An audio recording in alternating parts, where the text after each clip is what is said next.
നമ്മളെ ഭയപ്പെടുത്തുകയും അത്ഭുതപ്പെടുത്തുകയും ഒക്കെ ചെയ്യുന്ന ജീവികളാണല്ലോ ആനകൾ. പ്രൊബോസിഡിയ എന്ന സസ്തിനി കുടുംബത്തിൽ ഉൾപ്പെടുന്ന ജീവിയാണ് ആന. ഈ ജന്തു വിഭാഗത്തിൽ ഭൂമിയിൽ ഇന്ന് അവശേഷിക്കുന്ന ഒരേയൊരു വിഭാഗം കൂടിയാണവ. ആനകളെ പ്രധാനമായും രണ്ടായാണ് തരംതിരിക്കുന്നത്. ഒന്ന് ആഫ്രിക്കൻ ആനകളും മറ്റൊന്ന് ഏഷ്യൻ ആനകളും. ഇന്ത്യൻ ആനകൾ ഏഷ്യൻ ആനകളുടെ ഉപവിഭാഗമാണ്. ഇന്ത്യയിൽ സിന്ധു നദീതട സംസ്കാരം നിലവിലുണ്ടായിരുന്ന സമയത്ത് തന്നെ മനുഷ്യർക്ക് ആനകളുമായി സമ്പർക്കമുണ്ടായിരുന്നു.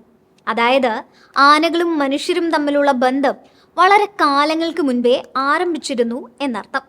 ആയുസ് നോക്കുകയാണെങ്കിൽ മറ്റ് സസ്തിനികളെക്കാൾ ദൈർഘ്യമേറിയ ആയുസ്സുള്ളവയാണ് ആനകൾ.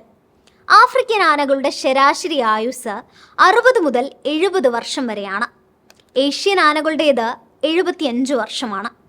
പെണ്ണാനകൾക്കാണ് ആണാനകളേക്കാൾ ആയുസ് കൂടുതലുള്ളത്. എങ്കിലും ആനകളുടെ ആയുസ് അവ ജീവിക്കുന്ന ചുറ്റുപാട്, സ്പീഷീസ്, ലിംഗഭേദം എന്നിവ അനുസരിച്ചിരിക്കും. രസകരമായ മറ്റൊരറിവുമായി വീണ്ടും കാണാം. Thanks for watching.